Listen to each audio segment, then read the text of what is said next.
1 year పాలన. వాళ్ళేమో మస్తుగుందని చెప్తున్నారు. మేము అందుకే చాలా బాగా చేసినాము. 6 గ్యారంటీల్లో ఆల్రెడీ మేము 4 గ్యారంటీలు మేము అమలు చేసినాము. మహిళలు మంచిగున్నారు, రైతులు మంచిగున్నారు, విద్యార్థి అన్ని వర్గాల వాళ్ళు మంచిగున్నారు. కేవలం బీఆర్ఎస్, కేటీఆర్ రెచ్చగొడుతున్నాడు ప్రజల్ని అని మాట్లాడుతున్నారు.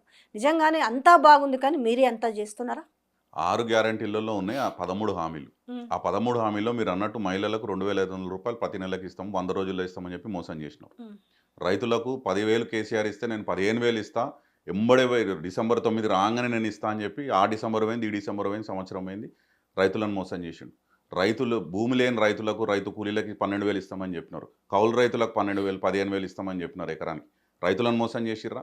అవ్వాతాతలను, వృద్ధులను కేసీఆర్ నీకు 2,000 ఇస్తున్నాను, నేను వస్తే 4,000 ఇస్తా అని చెప్పి వాళ్ళని మోసం చేసిండు. దివ్యాంగులను కేసీఆర్ 4,000 ఇస్తే నేను రాగానే 6,000 ఇస్తాను, వచ్చే నెలనే ఇస్తా, వచ్చే నెల ఇస్తా అని గత 2023 నవంబర్లో చెప్పిండు. 2024 నవంబర్ అయిపోయింది, డిసెంబర్. మీరు ఇచ్చిన ఎందుకు మాట్లాడతలేరు? కరెక్టేనండి, ఇస్తారేమో మెల్లగా. మీరు ఇచ్చిన ఎందుకు మాట్లాడతలేరు అని మాట్లాడుతున్నారు. ఫ్రీ బస్ ఇచ్చిరా? ఇచ్చిర్రు. వాళ్ళు చెప్పడం ఫ్రీ బస్సు, ఫ్రీ కరెంటు, 500కు గ్యాసు, అదేందో రాజీవ్ ఆరోగ్యశ్రీకి సంబంధించి 5 నుంచి 10 లక్షలు ఏదో చేసిరు. ఈ 4 ఎందుకు మాట్లాడతలేరు? ఎక్కడ ఇచ్చిరండి? ఎంతమందికి ఇచ్చింది? ఈరోజు మీరు మైక్ తీసుకొని వెళ్ళి అదే పేద ప్రజలకు ఎవరికైతే వీళ్ళు హామీలు ఇచ్చిర్రు, గృహలక్ష్మి కింద మేము మీకు ఉచితంగా 200 యూనిట్ల వరకు కరెంట్ ఇస్తాము, 500 రూపాయలకే సిలిండర్ ఇస్తామని, ఎక్కడ కూడా అది అమలు కాలేదు. వాళ్ళు 100 మందిలో ఒకరికో ఇద్దరికో ఇచ్చేసి మేము అందరికి ఇచ్చినామని చెప్పి బాకా ఛానల్ ఉన్నాయి కాబట్టి, చూపించే డబ్బా కొట్టే ఛానల్ ఉన్నాయి కాబట్టి అందులో ప్రచారం చేసుకుంటున్నారు. నిస్సిగ్గుగా ఓపెన్గా బహిరంగ సభల్లో కూడా చెప్తున్నారు. నేను ఈరోజు ఛాలెంజ్ చేస్తున్నాను, మా లీడర్ కేటీఆర్ గారు కూడా ఛాలెంజ్ చేసినారు. రైతు రుణమాఫీ అనేది అతిపెద్ద అంశం తీసుకొని వాళ్ళు ఎన్నికలకు ముందు పోయినారు, పార్లమెంట్ ఎన్నికలకు కూడా. ఆగస్ట్ 15 లోపు నేను పూర్తి రుణమాఫీ చేస్తాను రైతులకు 2 లక్షల వరకు అని చెప్పి అన్ని దేవుళ్ళ మీద ఒట్లు పెట్టి ఎన్నికలకు పోయినారు, ప్రజలను మోసం చేశారు. ఈరోజు కూడా మొన్న కూడా రేవంత్ రెడ్డి గారు ప్రెస్ మీట్ పెట్టి రుణమాఫీ పూర్తయిపోయింది 2 లక్షల వరకు అని చెప్పినారు. కానీ మేము చెప్తున్నాం ఈరోజు కూడా 30% మందికి మించి రుణమాఫీ కాలేదు.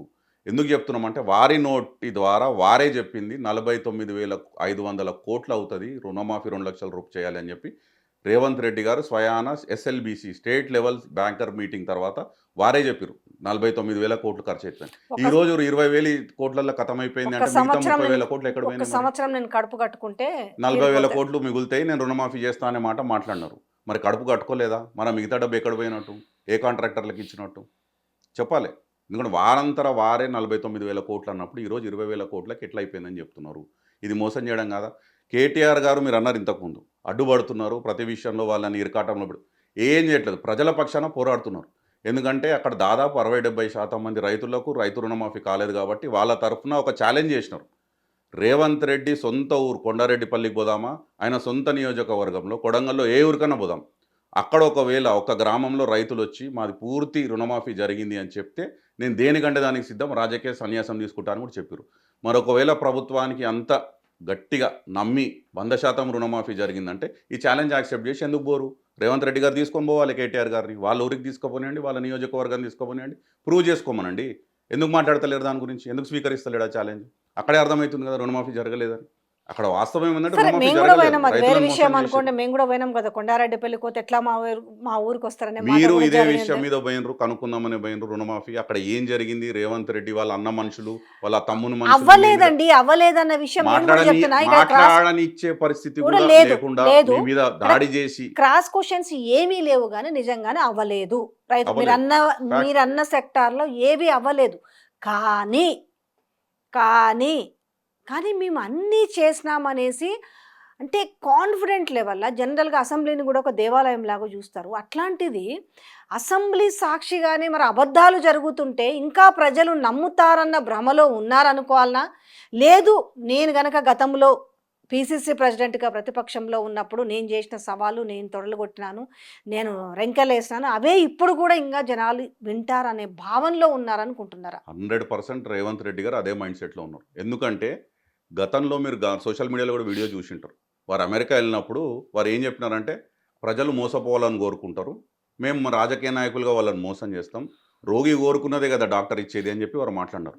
ఎస్, ఈ believes in that ideology. And ఎన్నికలకు ముందు గత సంవత్సరం కూడా డిసెంబర్ 9కి రుణమాఫీ, డిసెంబర్ 9కి పెన్షన్ 4,000, డిసెంబర్ 9కి 15,000 రైతు భరోసా, 100 రోజుల్లో 13 హామీలు 6 గ్యారెంటీలు అమలు చేస్తాం. మొదటి సంవత్సరంలోనే నిరుద్యోగులకు 2 లక్షల ప్రభుత్వ ఉద్యోగాలు ఇచ్చేస్తామని చెప్పి పెద్ద పెద్ద కలర్ పేపర్ అడ్వర్టైజ్మెంట్లు వేసి రైతులను, యువకులను, విద్యార్థులను, అవ్వాతాతలను, మహిళలను వాళ్ళు మోసం చేయని వర్గాన్ని లేదు.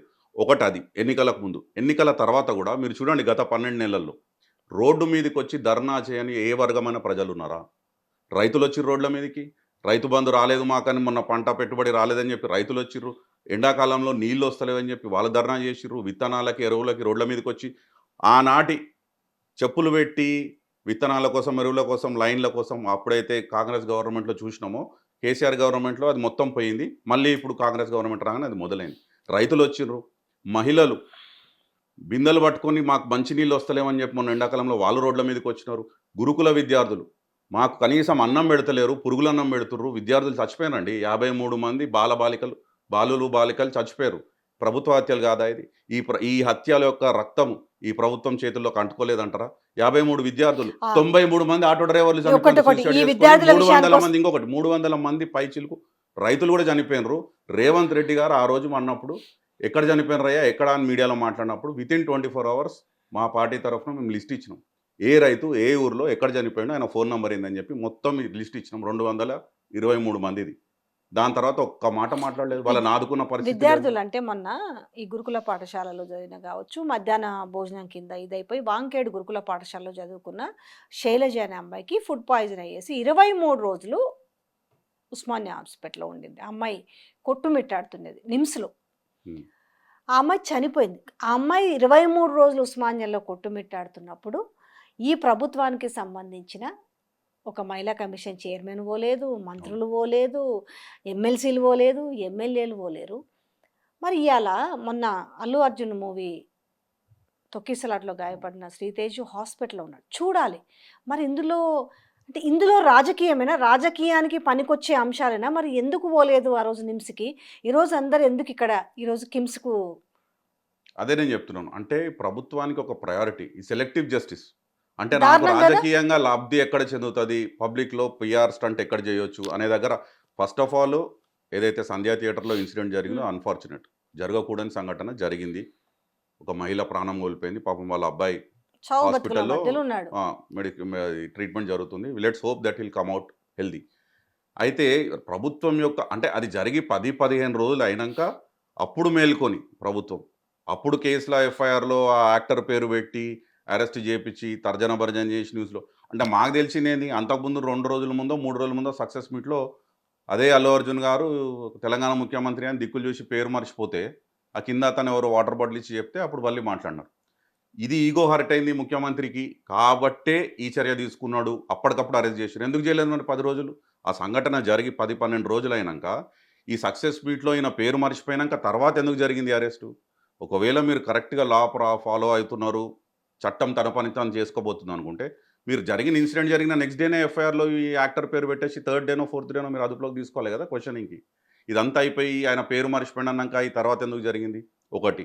రెండోది మీరు అన్నారు గురుకుల విద్యార్థులు, శైలజ ఒక అమ్మాయి ఒకతే కాదు, దాదాపు 53 మంది కానీ ఆ విద్యార్థులు అమ్మాయి కూడా చనిపోయారు. ఎక్కడ కూడా ప్రభుత్వం ఓనప్ పోనీ ఎక్కడో చేసుకోవట్లేదు. మా దూరంలో తప్పిదం ఏ జరిగింది. పల్లెలలోనూ కాదండి, ఇక్కడే హైదరాబాద్లో. అవును. అంటే నేను ఇప్పుడు శ్రీ తేజ్ దగ్గరికి పోవద్దంటలేను, కానీ అక్కడ ఆ అమ్మాయి కూడా చావు బతుకుల మధ్యలో ప్రభుత్వం భోజనం పెట్టలేని పరిస్థితి, అది పురుగుల అన్నం తిని ఆ అమ్మాయి ఫుడ్ పాయిజన్ అయ్యి హాస్పిటల్లో ఉంటే చూడాల్సిన బాధ్యత లేదా? అంటే ఇంత నీచమైన రాజకీయమా అనేది కనబడతలేదా? చిల్లర రాజకీయం చేస్తుందండి కాంగ్రెస్ ప్రభుత్వం. మీరు ఇప్పుడు చెప్పిన శైలజ అమ్మాయి ఎగ్జాంపుల్ కదా, ఇంకో అమ్మాయి కూడా మొన్న ఎలుకలు గారిసి ఉంది ఇప్పుడు. కాళ్ళకి ఏదో ఓవర్ డోస్ ఆఫ్ వ్యాక్సిన్ ఇచ్చిరంట ఈ మహానుభావులు ఈ ప్రభుత్వంలో. ఓవర్ డోస్ వ్యాక్సిన్ ఇస్తే అమ్మాయి పారాలిసిస్ వచ్చిందంట, ఒక సైడ్ ప్యారలైజ్ అయింది అనేది చెప్పి నేను వార్తలో చదివిన. అంటే ఇంకొకటి ఏం చేస్తున్నారంటే ప్రభుత్వం ఈ తప్పుదాలు కప్పిపుచ్చుకోవడానికి హాస్పిటల్ తీసుకుపోకుండా ఎవరికైతే ఫుడ్ పాయిజనింగ్లు అవుతున్నాయో చికిత్స డైరెక్ట్ హాస్టల్ వెళ్ళడం, అక్కడ వాళ్ళు ఉన్న దగ్గరికే డాక్టర్లు వెళ్ళి అక్కడనే ట్రీట్మెంట్ చేసి, ఎందుకంటే బయటికి వస్తే ప్రజలకు తెలుస్తుంది, ప్రజలకు పోతే మళ్ళీ ఒక విధమైనటువంటి అభిప్రాయం ఏర్పడుతుంది ప్రభుత్వ వైఫల్యాల మీద అని చెప్పేసి అది రానియకుండా కప్పిపుచ్చుకొని ఆ విద్యార్థులకు అక్కడ వాళ్ళ హాస్టళ్ళలోనే వైద్యం చేసే దుస్థితి ఈరోజు. హాస్పిటల్లోకి తీసుకుపోయి ఎవరికన్నా ఏముంటుంది, హాస్పిటల్ తీసుకోవాలి, మెరుగైన వైద్యం అందించాలి, వాళ్ళ ఆరోగ్యం బాగుపడాలని కోరుకుంటాం. కానీ అది కాకుండా వీళ్ళనే డాక్టర్లనే హాస్టళ్ళకి పంపించి ట్రీట్ చేయడం అనేది ఇట్స్ వెరీ అన్ఫార్చునేట్. అండ్ ఈ ప్రభుత్వం, నేను ఇప్పుడు విద్యార్థుల విషయం ఒకటే కాదు, ఇంతకుముందు చెప్పినట్టు మీకు పోలీస్ కుటుంబాలండి. చరిత్రలో ఉమ్మడి ఆంధ్రప్రదేశ్‌లో గూడా, తెలంగాణ ప్రాంతంలో ఎప్పుడు గూడా పోలీస్ వాళ్ళ కుటుంబాలు రోడ్ల మీదకొచ్చి ధర్నాలు జేయలే. మాకు హక్కులు గావాలి. మాకు దట్ మాకు యూనిఫామ్‌తో వచ్చారు వాళ్ళు. యూనిఫార్మ్‌గా యూనిఫార్మ్ అంటే పోలీస్ వాళ్ళతోని, పోలీస్ వాళ్ళ ఫ్యామిలీస్‌ని అరెస్ట్ జేపిచ్చి, కొట్టిపిచ్చి లోపలేసే దుస్థితి తీసుకొచ్చింది ఈ ప్రభుత్వం. ఎక్కడ సంతోషంగా ఉన్నారండి? ఏ వర్గం ప్రజలు సంతోషంగా ఉన్నారు? మీరు జెప్పండి. నాకైతే నేను జెప్పినట్టు మీకు రైతులు గాని, మహిళలు గాని, విద్యార్థులు గాని, ఉద్యోగస్తులు గాని, ఉద్యోగస్తులు కూడా రోడ్డు మీదకొచ్చినారు. మాకు జీతాలు రావట్లేదని టీచర్లు ధర్నా జేసిర్రు. జియో 46 బాధితులు వాళ్ళు రోడ్డు మీదకొచ్చి ధర్నా జేసినారు.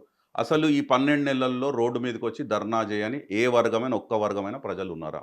హైదరాబాద్ అయితే మొత్తం కుప్పగూలిపోయింది. హైదరాబాద్‌లో అయితే ఎకోసిస్టమ్ ఉండేనో, ఒక పాజిటివ్ వైబ్ ఉండేనో, లా అండ్ ఆర్డర్ పటిష్టంగా ఉండేది. ఇప్పుడు క్రైమ్ రేట్ పెరిగింది హైదరాబాద్‌లో.